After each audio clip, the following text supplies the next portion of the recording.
from the IDM office in Vienna. We are the first day back in the office, at least the scientific team, and we use this opportunity to talk to our friend Elmar Mustafayev for our next IDMonSite. Elmar, thank you so much for joining us.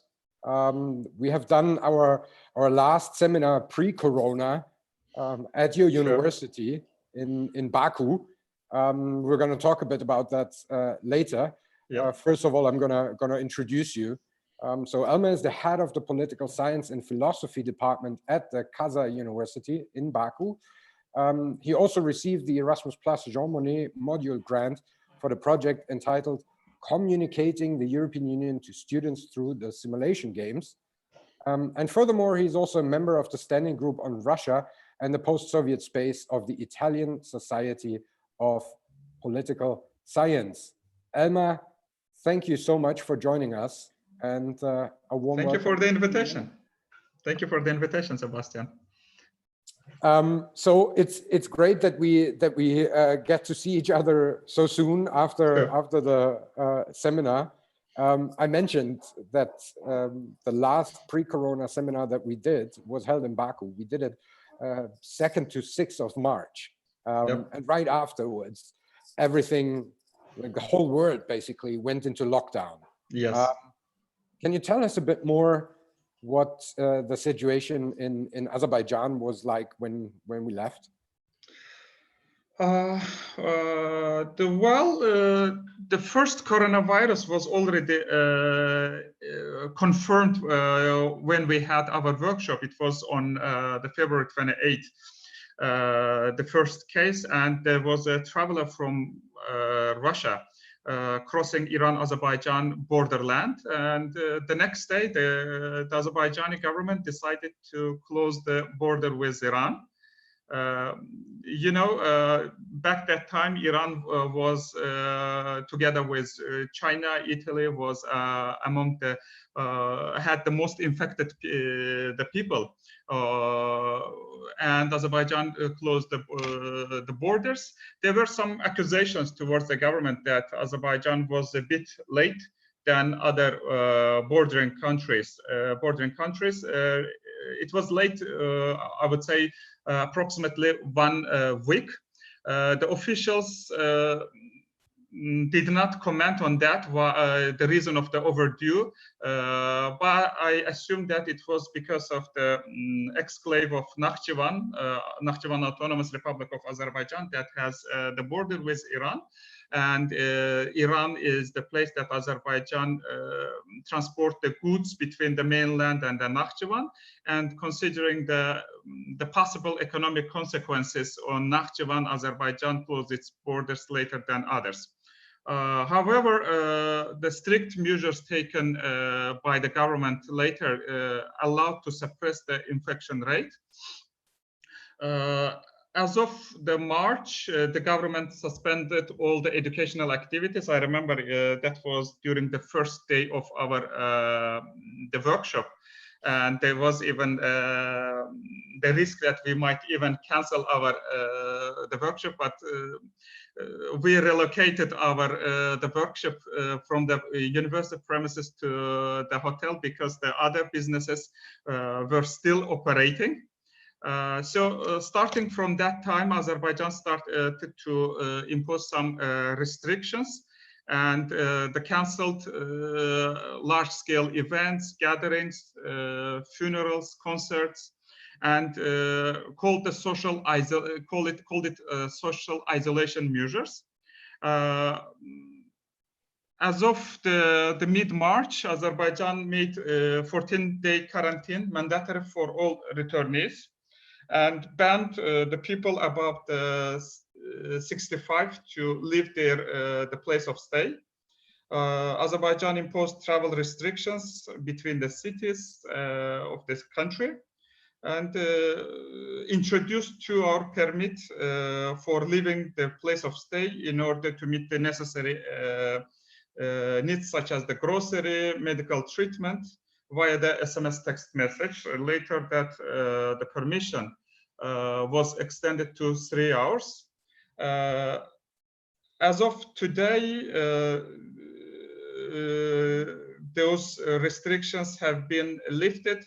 The government started to soften it starting from the April 27, and now the parks, the gardens, they are open. The restaurants are allowed to operate until the 6 p.m. To provide the on-site customer service. Today, I've checked before the interview the latest statistics of the coronavirus. Currently, we have 3,274 infected people. That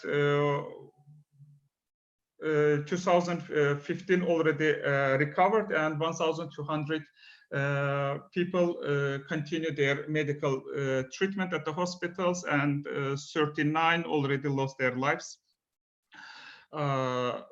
So this is the latest, the picture of the pandemic here in Azerbaijan. Mm-hmm. Thank you. I mean, I have to say, we were so lucky to have you as a host Thank you. when we were in Baku, because, I mean, in that case, we had really the chance to finish the program. We relocated to this hotel premises. It was, you know, within hours. I remember we were sitting on a Monday in the university. We were about to close, and we were sitting in the back because we started the day but didn't finish it. Our colleague Thomas was actually finishing up the day, and then you got the information that there is not going to be the chance to return to the university. And Elmar just within a couple of hours organized that we would have a different possibility. You have to imagine we had students from 3 different countries participating. They needed to be organized and transported, and everything was taken care of within a couple of hours. That was really impressive. And the good thing, another good thing, was that we actually were able to produce a very great outcome. We're going to come to this in a second. I want to talk a bit more about the challenges for you teaching at the university, because as we experienced firsthand, there is no more possibilities for students to enter the university. So how has that changed, and how does it affect the way you and your colleagues teach, and how is the interaction with the students at Khazar University? Okay, as I said, all the educational activities here in Azerbaijan suspended since March 2nd, and interrupted education saved thanks to the communication technologies. We already had that experience. The professors, the researchers already had the remote teaching experience. We were doing it during the travels, the conferences, but we never had an experience to teach the whole semester. And of course, this is challenging both for the professors and the students. However, I believe we were able to manage it, to manage the challenge. Early in, after 1 week after the suspension, the university decided to carry out all the education activities through the Microsoft Teams platform.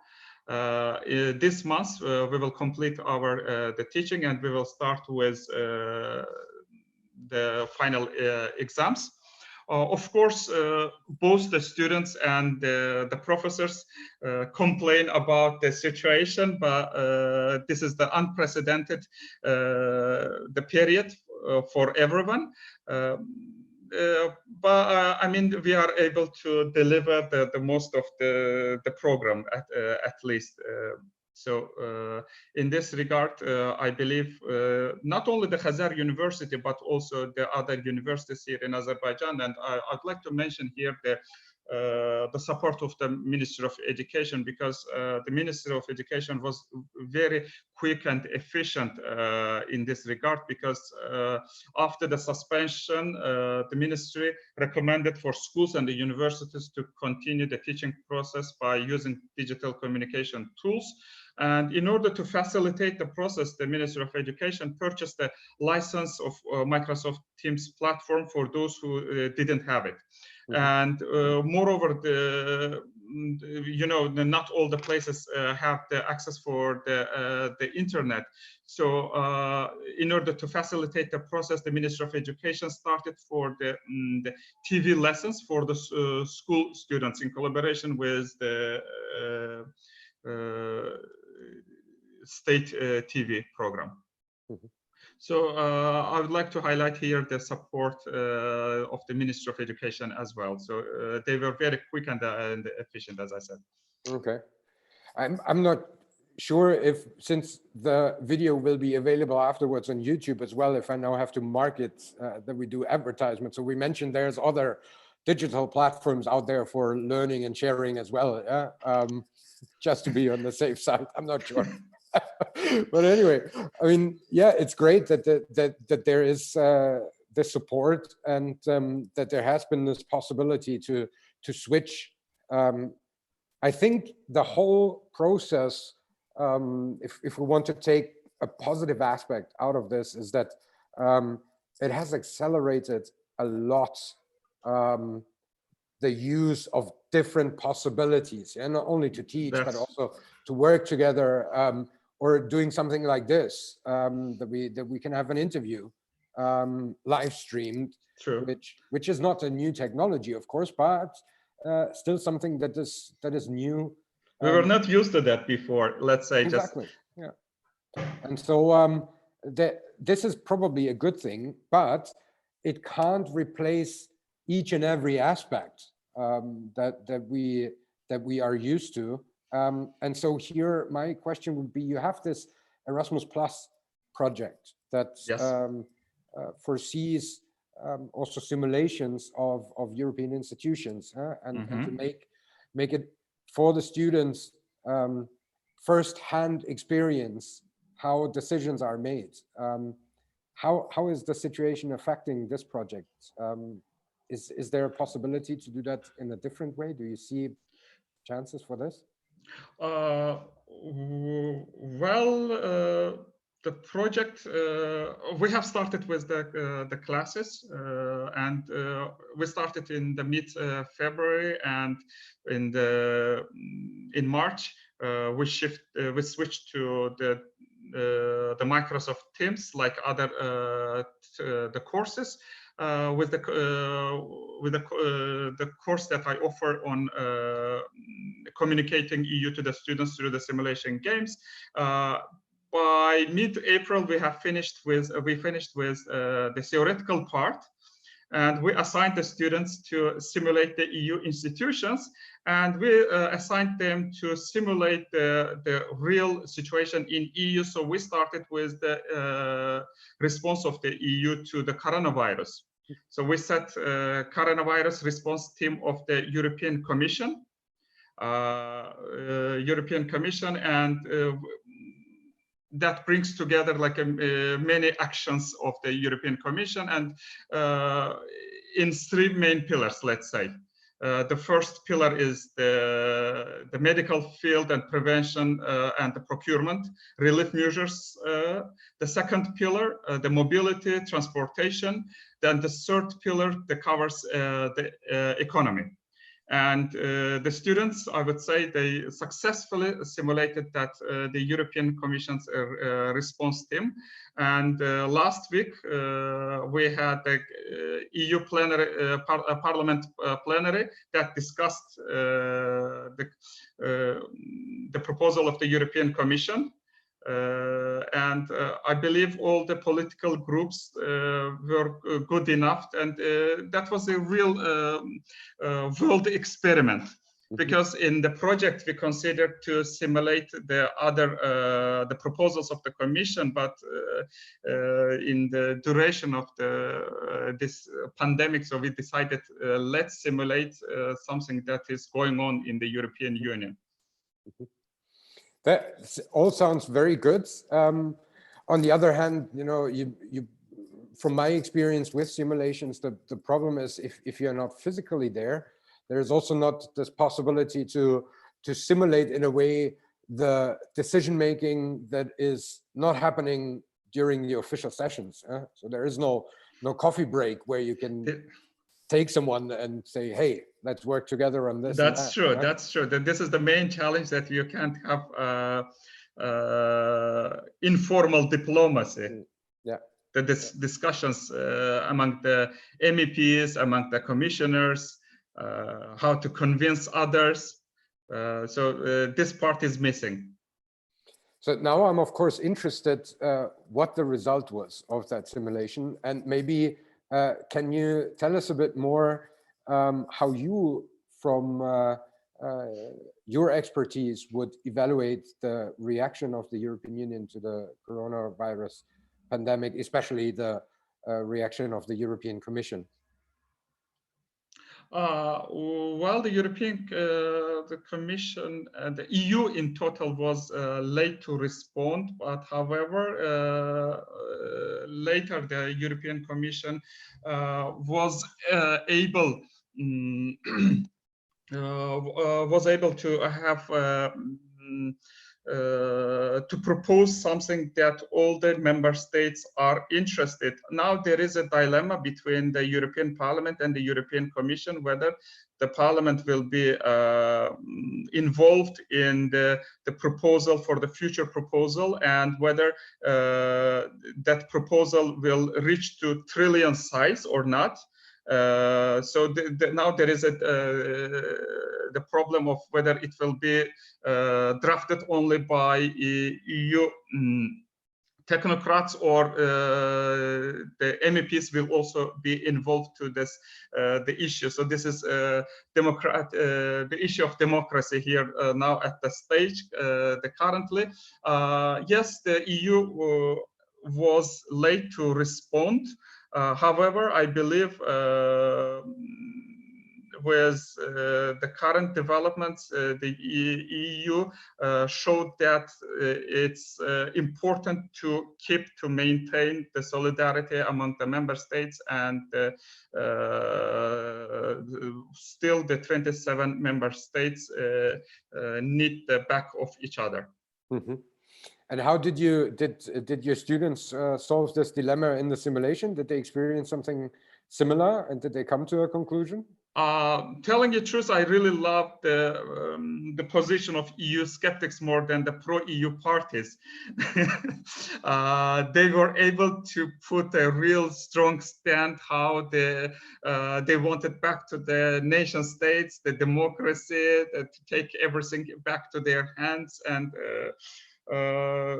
in this regard, the full mark went to the EU skeptics rather than the pro-EU parties in the European Parliament. The Commission, however, did a good job, that they drafted the good proposal, and they presented a good job. So, but it's not personal conviction why the Eurosceptics got no, that's not a personal. They played a nice role. However, I believe some of them among it was assigned by us, so we didn't divide it whether you are Eurosceptic or not. So it was like assigned by us. Some of them, most of them, they are pro-EU students, but still they were simulating that in accordance to the ideology of those political parties and the political groups. Mm-hmm, mm-hmm. You've been doing this teaching on the European Union for quite some time now. How would you say, is there a change that you could observe in the tasks that you have been doing, and also maybe the questions that you receive from the students? So is that mirrored the sort of internal struggle with the Brexit and the Euroscepticism on the rise in the European Union. Is that something that is picked up by your students in Azerbaijan? And is there a change in how the European Union is seen? Well, I would say that before the semester that I start the course on EU, I always ask questions about EU, how they perceive the European Union.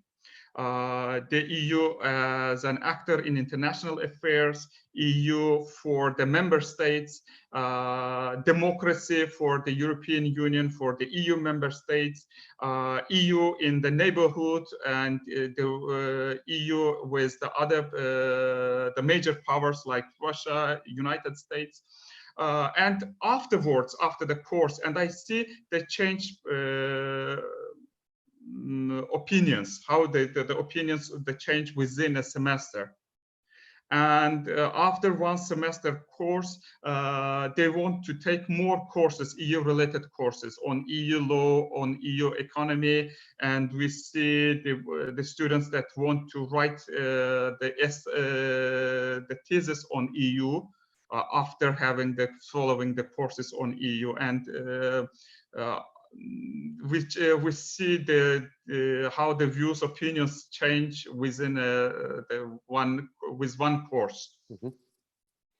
So there's not all. I would say not all the news they are following are not always giving the full picture of the EU.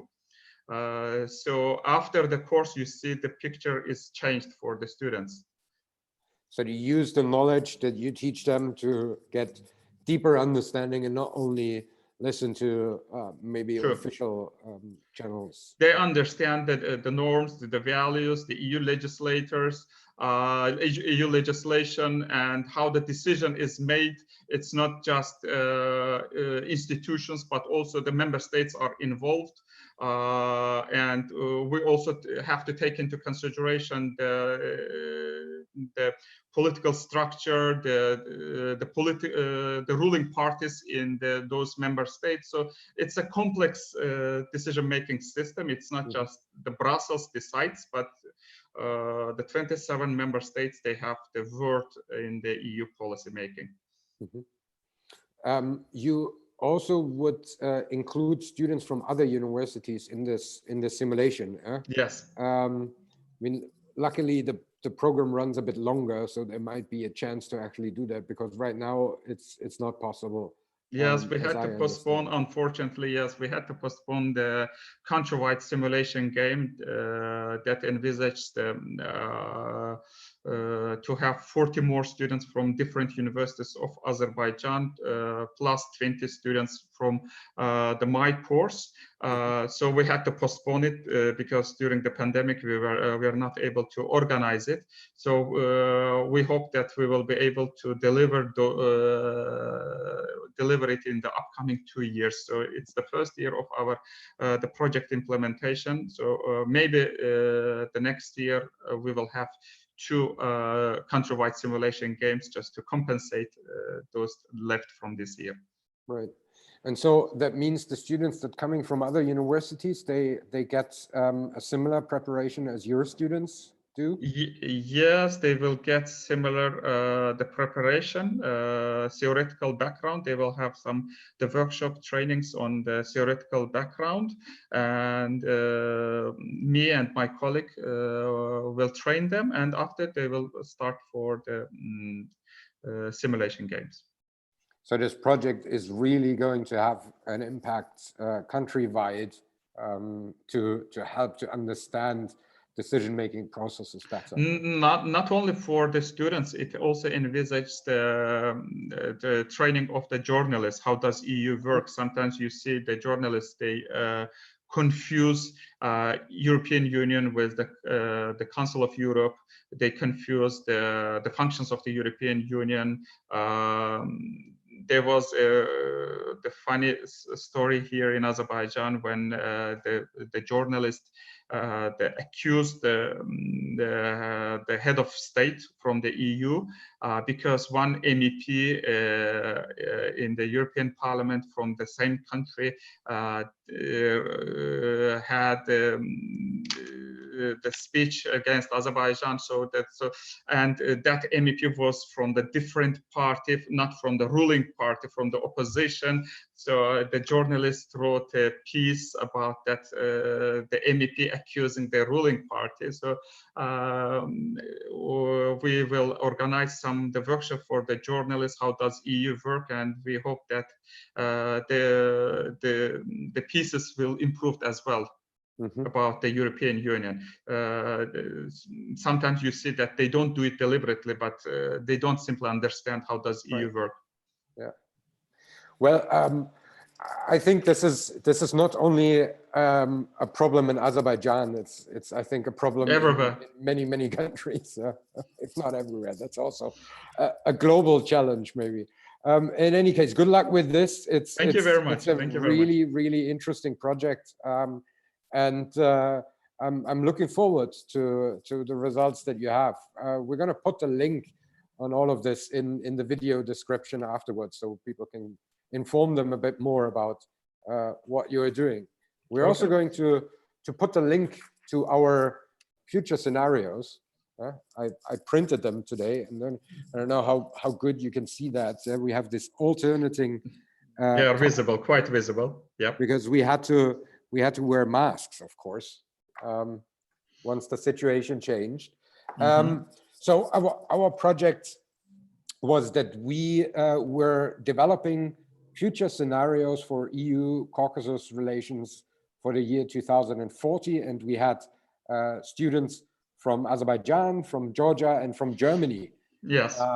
Because the whole thing was funded by the German Academic Exchange Service, and then we had them in 4 mixed groups after they got the introduction by several experts, amongst others from you, about the situation there. And then we developed 4 scenarios, a scenario that we called "The future is what I expect," then a scenario, "The future is better than I expect," the third one was "The future is worse than I expect," and then the fourth one is "The future is weirder than I expect."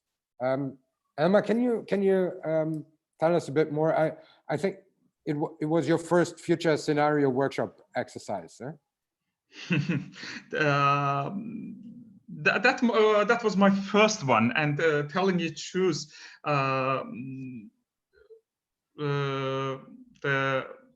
before the group started to develop the scenario, I didn't believe to this outcome. You know why? Because there was a challenge for me. The challenge was the composition. Each group composed of the 5 students, and with at least 1 student from each participant country. And at the beginning of the workshop, it was evident that the students have different approaches and visions on international and regional affairs. And also, even the students from the same nationalities, they did not necessarily share each other's approaches and visions. However, at the end of the day, the students, within a very short time, they developed a very interesting scenarios. And thank you very much that you had a really big input on that. Yeah, it was for me. Also, it's every time. I mean, I started with this concept now in 2016. I think it was the first one. I've done it basically in each and every Eastern Partnership target country. And so now I'm very glad that we also had the possibility to do that in Azerbaijan. And every time you see that, and there is this challenge, and you don't know, but in the end, there's always a great outcome. And so this exercise is something that sort of really brings together these different views and puts it into this framework, which gives the possibility to think about other possible developments. It's not about being right and predicting the future. It's rather thinking about other potential developments and then taking maybe elements out of this. Yes. And so this, again, was a very, very rewarding exercise. Funnily enough, even if we have been in the start of the pandemic, the virus is not a topic there. So the students did not let themselves be influenced by the current situation, which makes it hopefully that by 2040 we don't need to talk about the coronavirus. Fingers crossed for that, yes. Can you tell us a bit more about your observations about the outcomes, what you think aspects from these future scenarios that you found interesting, or that you liked, or that surprised you? They were absolutely interesting. I read the final the publication last week, the all four scenarios. The first one was the old wine in new glasses, that predicts that the South Caucasian countries by 2040 will complete their transition to the democratic transition. And it anticipates the increased activeness of the EU in the resolution of the conflicts.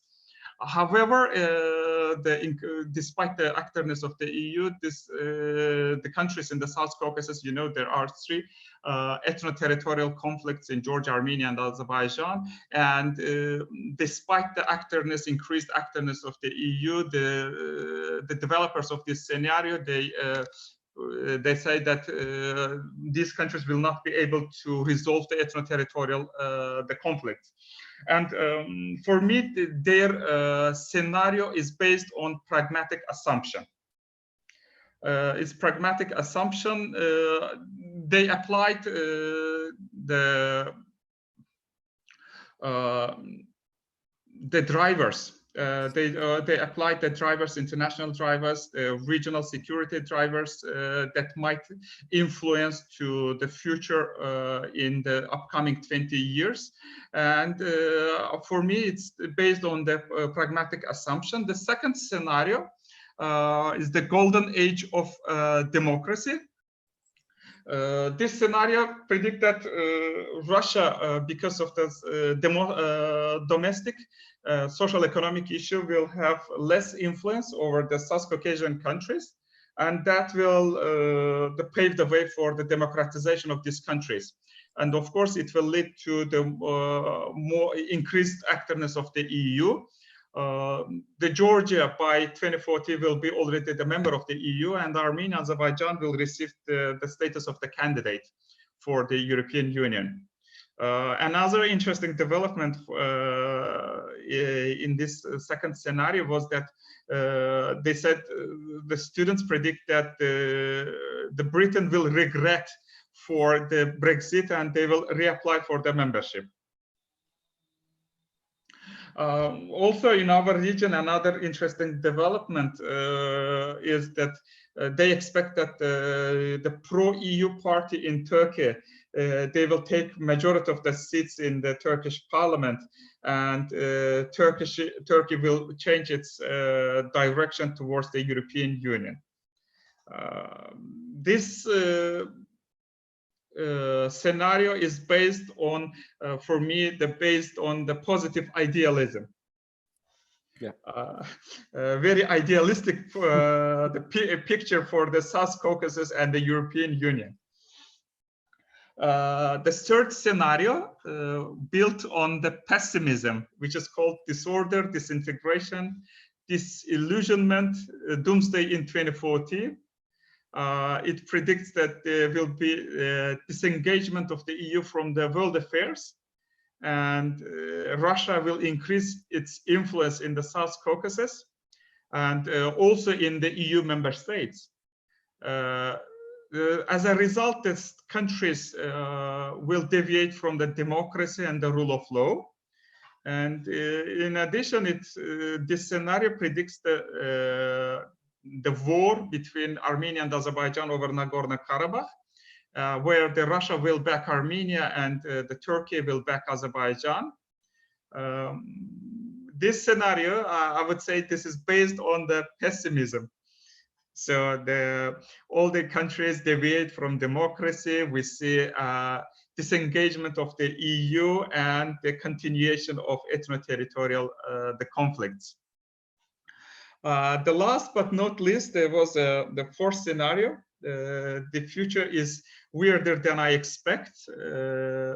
I would say no political commentator would dare to predict the scenario.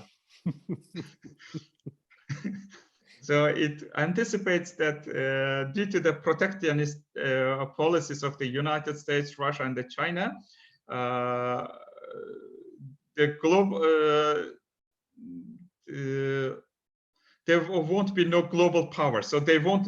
These countries will no longer be the global powers, and there will be a power vacuum that will be taken by the North Korea. So the other countries in the South Caucasus, they will compete for the alignment with the North Korea, and Georgia will be the main ally of the North Korea from the South Caucasus. And this scenario is based on utopianism, I would say. Or dystopianism, huh? Depending on where you stand. Yeah. In any case, yeah, I mean, it's you summed it up perfectly. I think it was really a great work, and then I think we can use this opportunity also to say thank you very much again to our participants for the great job that they did. And I mean, this exercise is again not. We will not meet in 2040 and then sit down and see who was more right and who was less right.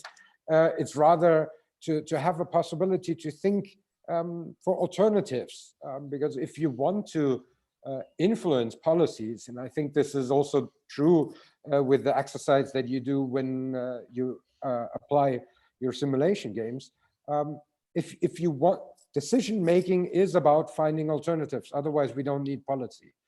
And if you don't understand how the things work, and if you don't think about alternatives, well, then you're doomed to just follow.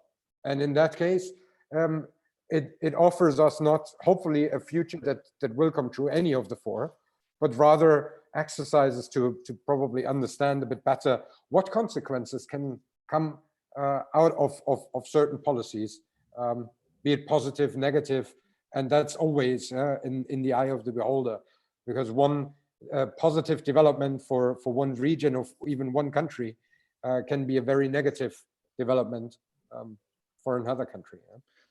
I mean, in the almost in all four scenarios that students predicted that the price of oil will drop, and we were still at the early phase of the coronavirus, and the price of Azerbaijani oil on the world market was above $60 US. Currently, we sell it for $30 US, and late in April, it was even below $15 per barrel.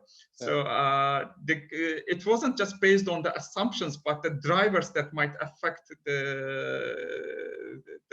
the region, our future, the economic situation, not only in our region, but on the other countries as well. Mm-hmm. Yeah. I mean, when you mention regions, I think we also, since we are here in Vienna, deal with the Danube region, we also need to talk a bit about our region. And maybe people were already wondering why we have been doing this in Baku. It's not only because we are always looking beyond the borders that we have, but there is actually also a relationship between Azerbaijan and the Danube region, especially countries in the Danube region. For instance, there has been a very active involvement in providing relief to certain countries, like Bosnia and Herzegovina coming from Azerbaijan, but also other EU candidate countries, but also member countries. Can you tell us a bit more about this relationship between Azerbaijan and our region, and how is that how that came into being? Is that historically? Is that geopolitics? Is Azerbaijan a middle power, or is it the oil price that makes it possible? Well, I believe whatever you mentioned, they are all exist in the relation between Azerbaijan and the Danube region. Coming from historically, let's say, Azerbaijan was the part of the Soviet Union, and those countries were the part of the Yugoslavia that enjoyed friendly relations even after the dissolution of the communist regime in both parts. The countries were able to maintain good, friendly relations. And with the oil boom in Azerbaijan, Azerbaijan started to invest in other countries. And in this regard, the Balkans, the Danube region was very important for Azerbaijani businesses, and I know Azerbaijan has good economic and political ties with Serbia, Montenegro, Bosnia-Herzegovina, and Croatia. With some of them, Azerbaijan even has the visa-free regime with the Croatia. Until the EU accession, we enjoyed the visa-free regime. Now it's the EU member state. With Montenegro, with Serbia, we have the visa-free regimes, and we have some important businesses also. With Serbia, Azerbaijan has the close diplomatic ties. Both countries recognize the territorial integrity of each other, and they support it in other international platforms such as the United Nations, and the resolutions and in discussions in the hearings. They support the territorial integrity of each other. And during the pandemic, Azerbaijan extended the humanitarian aid. Provided humanitarian aid to some countries, more than 10 countries, the China, Iran, later to more than 10 countries, and including some Balkan countries. We have Serbia, Montenegro, the Bosnia-Herzegovina, Italy from the EU member state, that Azerbaijan has very good relations in terms that Italy is the biggest trade partner of Azerbaijan.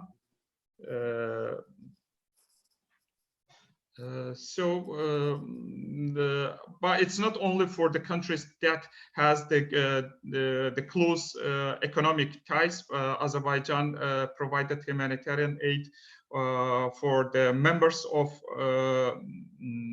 non-alignment movement. You know, this year Azerbaijan chairs the non-alignment the movement, and Azerbaijan provided humanitarian aid to the countries of the non-alignment. Mm-hmm. Yeah. We know, of course, about the difficulties in the Caucasus region, but is there also the cooperation? So is the virus rather fostering cooperation in the Caucasus region, or is it further dividing in the region? The situation in terms of the cooperation is almost the same. We continue to enjoy the good friendly relations with the Georgia. We had it in the pre-pandemic situation and in the post-pandemic. Yes, the borders are closed, but the countries, they continue to support each other. With Armenia, due to the ongoing Nagorno-Karabakh conflict, we don't have any political and economic the relations. And I believe that it's even the situation even worsened, because despite the pandemic, Armenia arranged the presidential elections, the so-called presidential elections in the occupied territories.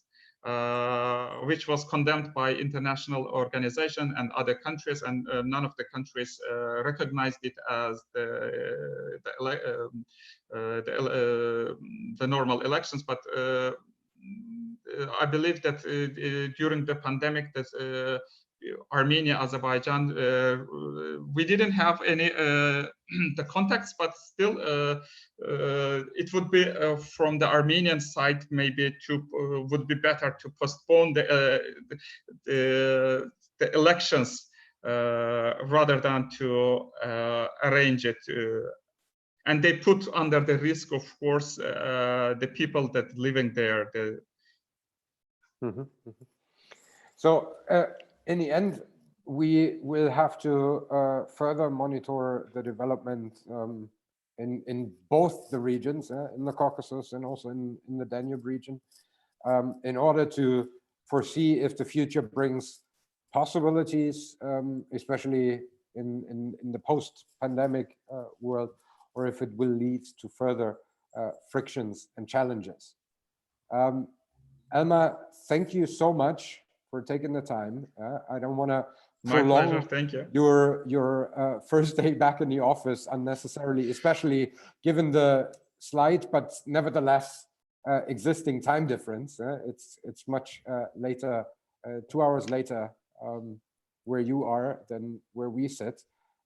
Allow me to, if we want to continue the thinking about what is important and what the future will bring, that we at IDM currently have a initiative which is called What's the Matter Europe, and it's actually something in the background, that I have prepared here. So with this, we ask people to share videos on their social media channels telling us an object that is of importance for them. And we also want to know what they wish for the future of Europe. There's already a couple of videos on our YouTube channel. There is, amongst others, a coffee cup from Tbilisi playing a role in one of those videos. So I kindly ask you and also your students to maybe have a look at that. And also, of course, our audience to see if you want to participate. And if you want to do that, please use the hashtag What's the Matter Europe. The whole initiative is running until the 12th of June, because that's the day when Austria 26 years ago held the referendum if they want to join the European Union, because this year is the 25th anniversary of Austria joining the European Union. And then maybe we can find even more connections between our different regions. Elmar, once again, thank you so much for your time. Thank you so much for explaining to us not only the situation in Azerbaijan, but also about the future scenarios. And I really hope that we will have the possibility to work again, because it was a pleasure to work with you. And I really also am looking forward to be able to meet in person again, be it in Vienna, be it in Baku, or anywhere else. All the best for you. Thank you. All the best to your family, Thank you. and take care. Take care.